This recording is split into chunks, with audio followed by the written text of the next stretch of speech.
Recently, my mom suffered a fracture, and I had taken her to one of the local hospitals here in Canada for checkup to a fracture clinic, and they discovered a fracture with just a minor little, fall that she had. So she's an osteoporosis patient, and when we went to the clinic, we were um, sent to, or rather, a nurse came to us to give us some information about how to make your bones stronger and how to avoid fractures. And I'm just sharing that with you in this video because I found some of the information very invaluable, not realizing how frail bones become as we age. So let's talk about how can we make our bones stronger. And of course, she was referring, this nurse that had come to give us a talk on fracture and avoiding fractures and building strong bones. She referred to the Ontario Osteoporosis Canada strategy pamphlet, from where I've kind of gleaned this information.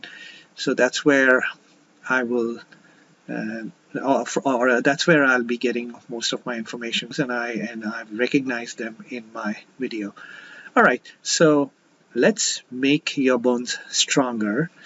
Going on to the first slide, the handout talks about osteoporosis as a disease that makes bones break easily with minor events. First and foremost, I don't think it's a disease. I'm not an expert, but having read some of the other literature on osteoporosis, it's actually a gradual thinning of bones. It's a natural process, and it starts happening after mid-20s.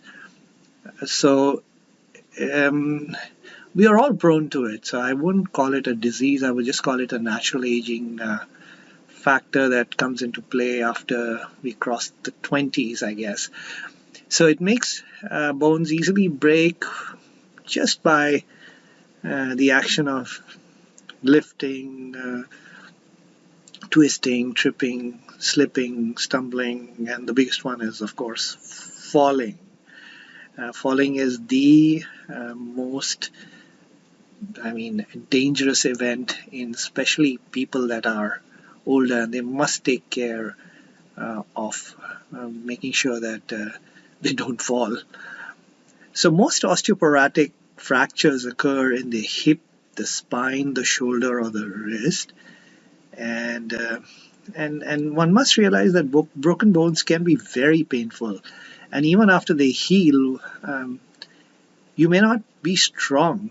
A broken bone is especially serious for older people, often leaving them disabled. And the biggest concern is that once a fall occurs, and if a person becomes immobile, you can imagine what happens to their muscle capability, and they require, the important physiotherapy after that. So it's best to see how we can avoid, making our bones weaker as we age. So in this slide, you see a healthy bone and then the bone with osteoporosis, and obviously I can only define it as that it becomes very porous and very brittle. And the thing is, the bone is a living tissue, and any living tissue requires proper nutrition. So that's where I'm headed as far as taking care of bones is concerned. Now, these are a few vulnerable areas that were outlined. They're the hips, the spine, the shoulder, the wrist, the ankle, and the important thing to realize is that a broken hip is especially serious for older people, and it could just take a small little event to break a bone, especially in seniors.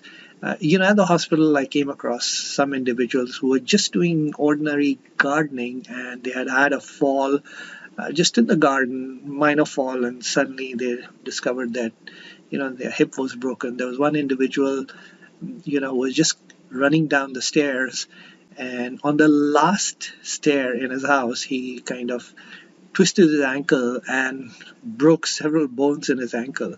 So the lesson that that is given to you again and again is, and I quite concur with it, is that don't be in a rush. There's another story. There's a woman there who got out of bed. Again, a senior elderly woman got out of bed at home. She had like a nice carpeted floor, broadloomed floor, and she's retired, not doing anything, but she was in a rush for some reason to get into the shower, and she thought she was late and just had a fall from the bed um, to the floor, not even realizing why she fell, because when she was asked, she didn't even know why she fell. And she had cracked her vertebrae in the spine, like she had crushed one of the vertebrae just by that fall. So don't be in a rush. That's really I can belabor the issue. Don't be in a rush. That's what I would say that I learned from this little event. Now, so if bone is a living tissue, it requires nutritious food for for becoming healthy and strong, or for remaining healthy and strong. So eat first and foremost a balanced diet from all four groups of food to help keep bones strong and prevent fractures. So some of us, we start focusing on one group of food, neglecting the other.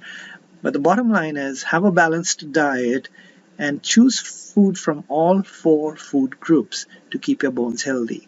Now, there are two important elements here: vitamin D and calcium. Vitamin D is essential in maintaining bone strength and stability. And Health Canada recommends all adults over the age of 15 Canada should take vitamin D supplement all year round.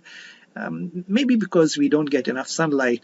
And just a caveat here: I'm not a medical person, and I'm not giving any medical advice. This is just information. Take this as information. Needless to say, ask your doctor for the right dose of calcium or vitamin D. There are some recommendations given here, but eventually these are just recommendations. This is just information. The medical advice should come not from this video, but from your doctor. Let's talk a little bit about calcium. Calcium is is very important for bone health, and it's best to get your calcium from food sources such as milk, cheese, yogurt, calcium fortified soya, almond milk, or almonds themselves, rice beverages, and calcium fortified orange juice. So, yeah, take natural sources rather than taking pills. And two things: limit the amount of alcohol in your diet, and one thing that time and again people warn you against is stop smoking. Smoking can be quite devastating for the bones. All right, so if we move on ahead, so make sure you eat for your bones, and here are some recommended dosage for calcium. First, let me give you vitamin D. So vitamin D, ages 51 to 70, it's 600 IU recommended intake per day. IU is international units. And for ages 70 plus, it's 800 IU. But again, there is a disclaimer here: ask your doctor for the right dose for you. Again, this is from the Osteoporosis Canada strategy pamphlet of 2023. All right, so again, talking about natural sources: sword, fish, tuna. The fish source, the salmon source, milk source, soy source, egg yolk, all that is natural sources of vitamin D. And of course, sunlight serves you well too. All right, so let's look at calcium. For men between 51 and 70, the recommended intake is 1000 milligrams. But for women 50 or men over 70, it's 1200 milligrams. So one thing that is said is space out your intake. Your gut can handle only about 500 mg at a time. So if you're taking pills, space them out between morning and evening. Food also, space it out. Because if you just take everything in one go, your gut will just spew it out. So, and again, ask your doctor for the right dose for you.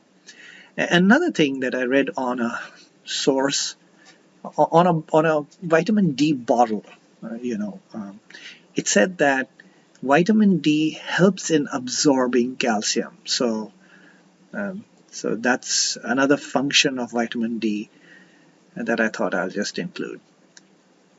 So here are some natural sources: fortified almond, rice, soya, milk, yogurt, cheese, tofu, orange, almonds, and collard greens. All right, so take natural sources which will better serve you than just taking pills. And one thing, collagen. Collagen, I don't know if you know, it is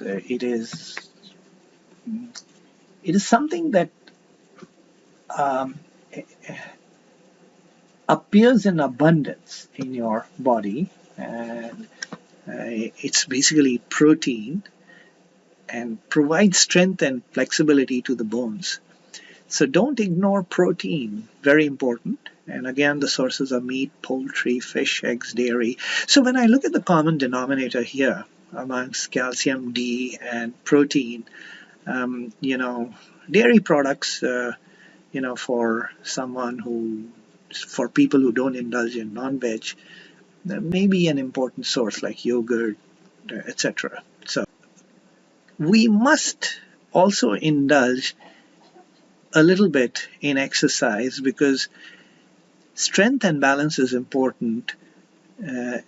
So exercise regularly to build muscle and strength. As it says, aim for 150 minutes of moderate to vigorous activities per week. There is no substitute or nothing better than a brisk walk every day. It's a great exercise. And this is one of the exercises you tend to lose if you get a fracture, and then it creates a whole host of issues, especially, you may be, because of the intake of painkillers, constipation comes in, and it leads to other issues like blood pressure and sugars. And so keep those bones healthy, all right? And also, other thing that needs to be attended to is, balance is a very crucial issue, because we tend to lose our balance as we age. So there are some exercises that you may find on the internet concerning how to, to focus on balancing. So try to follow that, but exercise regularly to build muscle strength and eat nutritious food. So that's about it. Those are some of the key points that I thought I would bring about in this video. And last but not the least, as I said, keep those bones healthy. They're a living tissue. And eat well for your bones and avoid fractures. Thank you.